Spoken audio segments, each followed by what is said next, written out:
விஷயம் தெரியுமாடி, நம்ம senior Jenny அக்கா, அந்த சீனியரை நான் சஞ்சய் தாண்டி லவ் பண்றாங்க. நான் அப்பவே சொன்னேன்ல, அவங்க கைய புடிச்சிட்டு உட்காந்துருந்தாங்கடி. நானும் 2-3 நாள் கண்டினியூஸா பார்த்தேன்.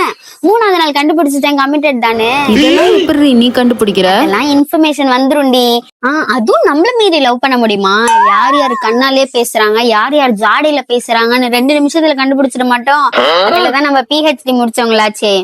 ஏதோ காலேஜ்ல யாருக்குமே தெரியாத மாதிரி சீக்கிரட்டா மெயின்டைன் பண்றாங்களாம். பப்ளிக் பிளேஸ்ல ஐ கான்டாக்ட் கூட வச்சுக்கிறது இல்ல. அப்புறமா சீக்கிரட்டா போய் லவ் பண்றது. நம்ம கிட்டே வா. ஏய் நீ சமடி. இதுலதான் பேர் போனவங்களாச்சே. ஆனா இந்த நம்ம கிளாஸ் கிஷோர் பையடி, அவனை மட்டும் தானே யாரை லவ் பண்ணான்னு கண்டுபிடிக்கவே முடியல. ஒரே பெண்கள் கூட்டம் நடுவுலயே இருக்கான். இங்க போனா இந்த பொண்ணு பேசுறான், அந்த பக்கம் பார்த்தா அந்த பொண்ணு பேசுறான், சீனியர்ட்ட பேசுறான், ஜூனியர்ட்ட பேசுறான்.